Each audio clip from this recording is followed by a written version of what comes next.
morning everyone, happy Friday. As of Friday अनि काम जानलाई रेडी हुँदै थिएँ, स्किन केयर गरेँ मैले। अब पालो आयो मेकअपको अनि मलाई मेकअप प्रोडक्टहरू खोल्नु थियो। मैले बिर्सिसकेको थिएँ, मैले सामान किनेर लिएर आएको छु अनबक्सिङ गर्नु छ भनेर। Okay, let's do unboxing for Sephora. Black Friday sale चलिरहेको छ Sephora-मा 20% off if you buy over $120. I'm not sure, if I'm not wrong, 15% off होला जति बाई गरे पनि। तर if over $120 हो भने चाहिँ 20% off है त।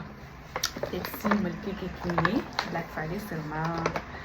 Okay, the first thing I bought is Tarte foundation. This is my fourth bottle. मेरो पहिलाको 3टा बोतल सकिसके। अब यो चौथो बोतल हो अनि मैले चाहिँ अहिले सेल लागेको बेला किनिदिइहालौँ न। यो बोतल सकिएपछि अनि मैले यो बोतल किन्छु भनेर राखिहालौँ न हैन। ओके, यो Tarte foundation भइहाल्यो। The first product is Tarte foundation. अनि the other thing is the gloss.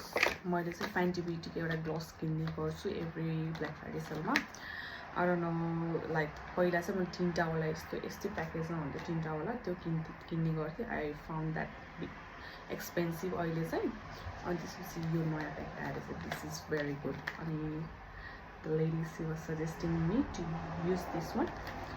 This is very nice. I'll review of this product as well.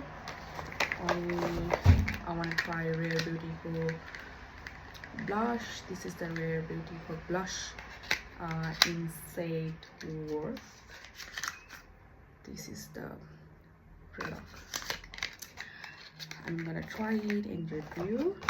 And the last product is the Huda Beauty Go Easy Bake Setting Spray. I really want to buy this because I was using Huda Beauty setting powder, which is very nice. मसँग already थियो, त्यही भएर मैले अर्को kinin. Anyway, सेलमा लाए पनि मैले पछि किन्छु भनेर चाहिँ Huda Beauty को स्प्रे किने। That's all. I'll let you know after the review. Bye.